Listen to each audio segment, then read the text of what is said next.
আসসালামু আলাইকুম। আজ আলোচনা করব আমাদের মহাবিজ্ঞানী স্যার আইজ্যাক নিউটন সম্পর্কে। তার জীবনের বৃত্তান্ত, কিছু রহস্যময় ঘটনা, উল্লেখযোগ্য ঘটনা এবং তাৎপর্যপূর্ণ কিছু অজানা বিষয় নিয়ে আলোচনা করব। আপনারা আমার সাথেই থাকুন এবং আমি যেখানে রয়েছি তার চারপাশের দৃশ্যগুলো দেখুন এবং শুনতে থাকুন। আশা করি ভালো লাগবে। স্যার আইজ্যাক নিউটন ১৬৪২ সালের বড়দিনে আইজ্যাক নিউটন জন্মগ্রহণ করেন। তার জন্মের কয়েক মাস আগেই পিতার মৃত্যু হয়। জন্মের সময়ে আইজ্যাক ছিলেন দুর্বল, শীর্ণকায় আর ক্ষুদ্র আকৃতির। ধাই তার জীবনের আশা সম্পূর্ণ ত্যাগ করেছিল।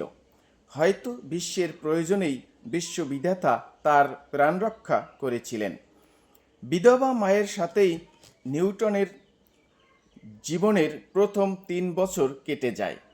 এই সময় তার মা বার্নাবাস নামে এক ভদ্রলোকের প্রেমে পড়ে তাকে বিবাহ করেন। নববিবাহিত দম্পতির জীবনে শিশু নেহাতি অবাঞ্ছিত বিবেচনা করে মা শিশু নিউটনকে তার দাদির কাছে রেখে দেন। ১২ বছর বয়সে নিউটনকে গ্রামের স্কুলে ভর্তি করে দেয়া হলো।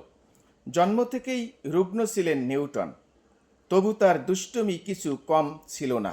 কিন্তু শিক্ষকরা তার অসাধারণ মেধার জন্য সকলেই ভালোবাসতেন। স্কুলের অধ্যক্ষের শালা প্রায় স্কুলে পৌঁছতে দেরি করত। একদিন নিউটন বললেন, স্যার, আমি আপনার জন্য একটা ঘড়ি তৈরি করে দিচ্ছি, তাহলে ঘড়ি দেখে ঠিক সময়েই স্কুলে আসতে পারবেন। নিউটন ঘড়ি তৈরি করলেন। ঘড়ির উপরে থাকতো একটা পানির পাত্র। প্রতিদিন নির্দিষ্ট পরিমাণ পানি সেই পাত্রে ঢেলে দেয়া হতো। তার থেকে ফোঁটা ফোঁটা পানি ঘড়ির কাঁটার উপর পড়ত এবং ঘড়ির কাঁটা আপন গতিতেই এগিয়ে চলত। ভাগ্যের পরিহাসে নিউটনের সৎ বাবা মারা গেলেন। মার একার পক্ষে ক্ষেত জমিজমা দেখাশোনা করা সম্ভব হলো না। স্কুল ছাড়িয়ে ১৪ বছরের নিউটনকে গ্রামের বাড়িতে নিয়ে এলেন। ভাগ্যক্রমে চাচা উইলিয়াম ভাইপোর জ্ঞান তৃষ্ণায় মুগ্ধ হয়ে নিজের কাছে নিয়ে এলেন। চাচা ক্যামব্রিজের ট্রিনিটি কলেজের সঙ্গে যুক্ত ছিলেন। তিনি ভাইপোকে আবার স্কুলে ভর্তি করে দিলেন। ১ বছর পর নিউটন ট্রিনিটি কলেজে ভর্তি হলেন। শুরু হলো এক নতুন জীবন। ছাত্র হিসাবে নিউটন ছিলেন যেমন অধ্যবসায়ী, পরিশ্রমী, তেমনি অসাধারণ মেধাসম্পন্ন। তার সবচেয়ে বেশি দখল ছিল অঙ্কে। যে কোনো জটিল অঙ্কের সমাধান সহজেই বের করে ফেলতেন। তবুও অঙ্কের প্রতি তার কোনো আকর্ষণ ছিল না। প্রকৃতির দুর্জেয় রহস্য তাকে সবচেয়ে বেশি মুগ্ধ করত। নিউটন বিশ্বাস করতেন একমাত্র বিজ্ঞানের মাধ্যমেই প্রকৃতির এই গোপন রহস্যকে উদ্ঘাটন করা সম্ভব। অবশেষে ১৬৬৫ সালে স্নাতক ডিগ্রি লাভ করলেন। কলেজে ছাত্র থাকাকালীন অবস্থাতেই তিনি অঙ্কশাস্ত্রের কিছু জটিল তথ্যের আবিষ্কার করেন। বাইনোমিয়াল থিওরেম, ফ্লাকশন, যা বর্তমানে ইন্টিগ্রাল ক্যালকুলাস নামে পরিচিত। এছাড়া কঠিন পদার্থের ঘনত্ব।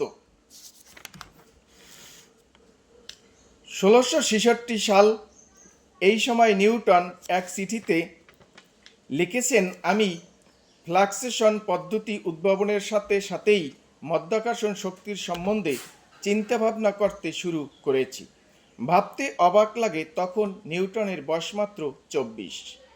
নিউটন চাঁদ ও অন্য গ্রহ নক্ষত্রের গতি নির্ণয় করতে সচেষ্ট হন, কিন্তু তার উদ্ভাবিত তথ্যের মধ্যে কিছু ভুল ত্রুটি থাকার জন্য তার প্রচেষ্টা অসম্পূর্ণ ও ভুল থেকে যায়। এইসব অসাধারণ কাজ ও মৌলিক তত্ত্বের জন্য সেই তরুণ বয়সেই নিউটনের খ্যাতি পণ্ডিত মহলে ছড়িয়ে পড়ল। ১৬৬৭ সালে তার কৃতিত্বের জন্য ট্রিনিটি কলেজ তাকে ফেলো হিসাবে নির্বাচন করলেন। একজন ২৫ বছরের তরুণের পক্ষে এ এক দুর্লভ সম্মান। এইবার তিনি আলোর প্রকৃতি ও তার গতিপথ নিয়ে গবেষণার কাজ শুরু করলেন। এবং এই কাজের প্রয়োজনেই তিনি তৈরি করলেন প্রতিফলক টেলিস্কোপ। পরবর্তীকালে মহাকাশ সংক্রান্ত গবেষণার প্রয়োজনে যে উন্নত ধরনের টেলিস্কোপ আবিষ্কৃত হয় তিনিই তার অগ্রগামী পথিক। নিউটন ক্যামব্রিজ বিশ্ববিদ্যালয়ে ট্রিনিটি কলেজের গণিতের অধ্যাপক হিসাবে নির্বাচিত হলেন। সেই সাথে আলোর বর্ণচ্ছটা নিয়ে গবেষণার কাজ আরম্ভ করলেন। ইংল্যান্ডের রয়্যাল সোসাইটিও নিউটনের বৈজ্ঞানিক গবেষণার কাজে মুগ্ধ হয়ে তাকে সোসাইটির সদস্য নির্বাচিত করলেন। তখন তার বয়স মাত্র 29 বছর। ইংল্যান্ডের শ্রেষ্ঠ বিজ্ঞানীদের পাশে তার স্থান হলো। সোসাইটির প্রথম সভায় তার আলোকতত্ত্ব নিয়ে প্রবন্ধ পাঠ করলেন। তার বিষয়বস্তুর সঙ্গে একমত হতে না পারলেও সোসাইটির সমস্ত বিজ্ঞানী উচ্চকণ্ঠে তার বৈজ্ঞানিক নিবন্ধের প্রশংসা করলেন। তিনি যেন এক আত্মমগ্ন সাধক, নিজের স্বপ্নে বিভোর হয়ে আছেন। নিজের বেশবাস সাজগোজ কোনো দিকেই ভ্রুক্ষেপ নেই। প্রায়ই দেখা যেত তিনি কলেজে আসছেন, তার জামার বোতাম খোলা, পায়ের মোজা গুটিয়ে আছে, এলোমেলো চুল, তন্ময় হয়ে চলেছেন কোনো নতুন বৈজ্ঞানিক ভাবনায় বিভোর। কল্পনাপ্রবণ এই মনের জন্যই বাস্তব জগৎ সম্বন্ধে তার ধারণা ছিল অস্পষ্ট। একদিন একজন লোক তার বাড়িতে এসে একটা প্রিজমা 3 কোণা কাঁচ দেখিয়ে জিজ্ঞাসা করল, এর কত দাম হতে পারে? প্রিজমের বৈজ্ঞানিক গুরুত্ব বিবেচনা করে নিউটন বললেন, এর মূল্য নির্ণয় করা আমার সাধ্যের বাইরে। লোকটি নিউটনের কথা শুনে অস্বাভাবিক বেশি দামে প্রিজমটি বিক্রি করতে চাইল। কোনো দরদাম না করেই সেই দামে প্রিজমটি কিনে নিলেন নিউটন। নিউটনের বাড়িওয়ালা সব কথা শুনে বললেন, তুমি নেহাতি বোকা, এটা সাধারণ একটা কাজ, এই কাজের যা ওজন হবে সেই দামই এটা কেনা উচিত ছিল। নিউটন কোনো কথা না বলে শুধু হাসলেন। পরবর্তীকালে এই প্রিজম থেকেই উদ্ভাবন করেন বর্ণতত্ত্ব। কলেজের ছুটির অবকাশে মায়ের কাছে গিয়েছেন নিউটন। দিনের বেশিরভাগ সময়ই বাগানের মধ্যে বসে থাকেন, প্রাণ ভরে উপভোগ করেন প্রকৃতির রূপ, রস, গন্ধ। একদিন হঠাৎ সামনে খসে পড়ল একটা আপেল। মুহূর্তে তার মনের কোণে উকি মারে এক জিজ্ঞাসা, কেন আপেলটি আকাশে না উঠে মাটিতে এসে পড়ল?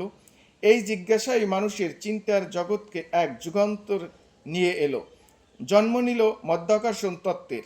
যদিও এই চিন্তার সূত্রপাত হয়েছিল বহু পূর্বেই, তার পূর্ণ পরিণতি ঘটল 1687 সালে।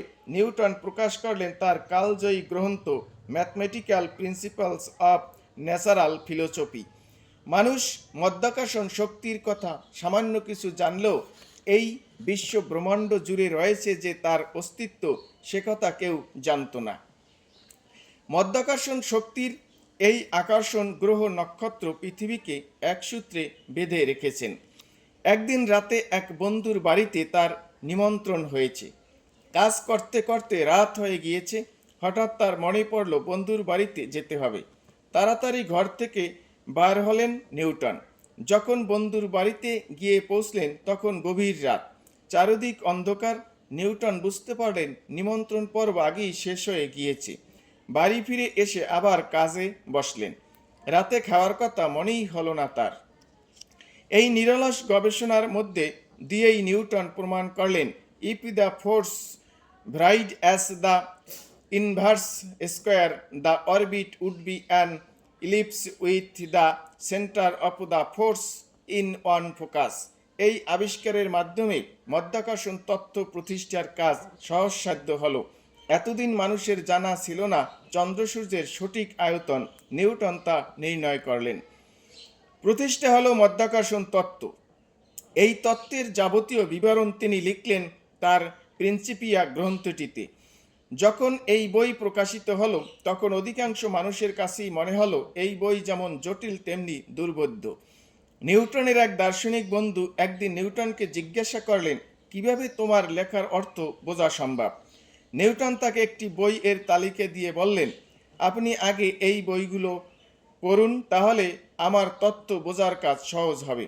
ভদ্রলোক তালিকাটি দেখে বললেন, নিউটনের তত্ত্ব বোঝা আমার সাধ্যের বাইরে, কারণ প্রাথমিক তালিকায় এই কটি বই পড়া শেষ করতেই আমার অর্ধেক জীবন কেটে যাবে। ফিলোসোফিয়া ন্যাচারালিস প্রিন্সিপিয়া ম্যাথমেটিসিয়া প্রকাশিত হয় 1647 সালে। ল্যাটিন ভাষায় লেখা এই বইটি 3টি খণ্ডে বিভক্ত। প্রথম খণ্ডে নিউটন গতিসূত্র সম্বন্ধে আলোচনা করেছেন।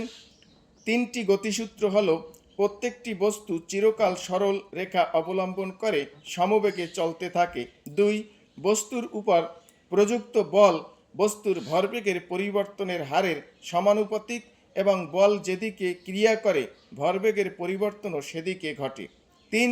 প্রত্যেকটি ক্রিয়ার সমান ও বিপরীত প্রতিক্রিয়া আছে।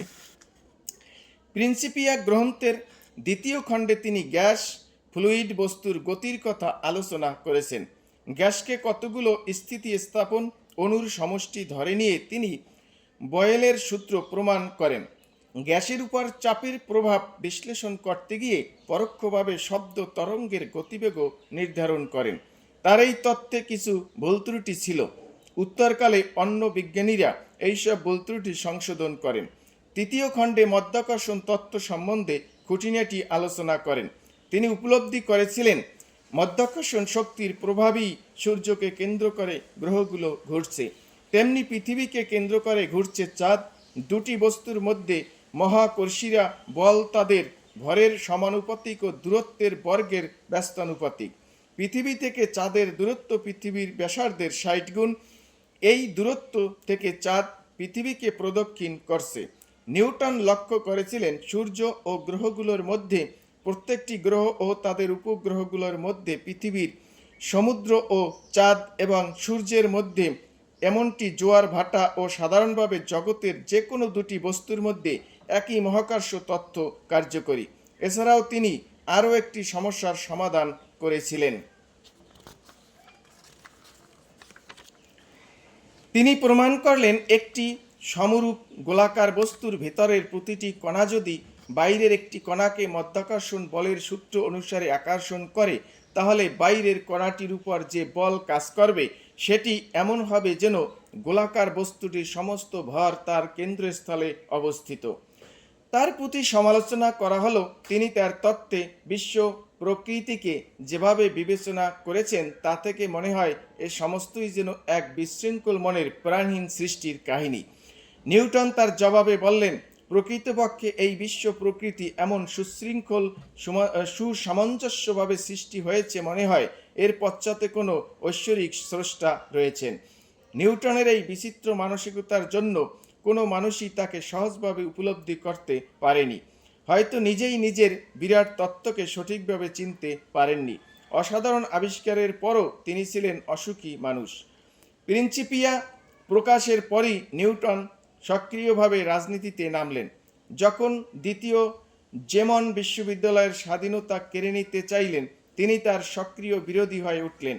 রাজ পরিবারের উৎখাতের পর 1694 সালে নতুন সংবিধান তৈরির জন্য যে কনভেনশন গড়ে উঠল, নিউটন তার সদস্য হলেন। রাজনীতিবিদ হিসাবে নিজেকে প্রতিষ্ঠিত করতে চেয়েছিলেন নিউটন।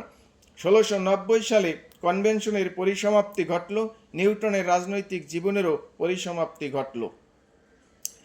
1703 সালে নিউটনের জীবনের এলো এক অভূতপূর্ব সম্মান। তিনি রয়্যাল সোসাইটির সভাপতি হলেন। আমৃত্যু তিনি সেই পদে অধিষ্ঠিত ছিলেন। 1705 সালে রানী অ্যানি ক্যামব্রিজ বিশ্ববিদ্যালয়ে এলেন। রানীর পক্ষ থেকে নিউটনকে নাইটহুড উপাধিতে ভূষিত করা হলো। এই সময় ডিফারেন্সিয়াল ক্যালকুলাস এর প্রথম আবিষ্কর্তা হিসাবে জার্মান দার্শনিক লিবনিজ সাথে বিতর্কে জড়িয়ে পড়লেন।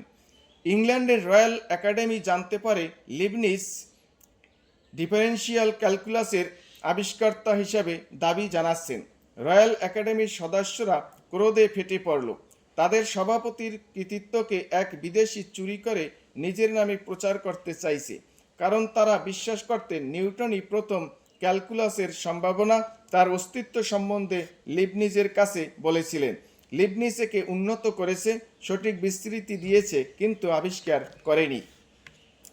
তবে নিরপেক্ষ ঐতিহাসিকদের মতে নিউটন ডিফারেন্সিয়াল ক্যালকুলাসের উদ্ভাবক হলেও লিবনিজের পদ্ধতি ছিল অনেক সহজ এবং স্বয়ংসম্পূর্ণ।